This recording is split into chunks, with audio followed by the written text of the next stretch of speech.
The purpose of this form is very simple: to get maximum needed information from your customers so that you or your team will be able to serve them better. You and your team will be able to select the most suitable property for that particular customer, and that is the sole purpose of this particular form.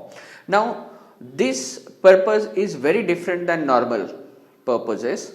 You want to do follow up in this inquiry form, you want to get all their contact information. That purpose is not good enough for customers to give you all that information, whereas the purpose that I mentioned just now, finding the most suitable property for your customer, that purpose is something that will make your customer give all the info in the world that your executive asked from them.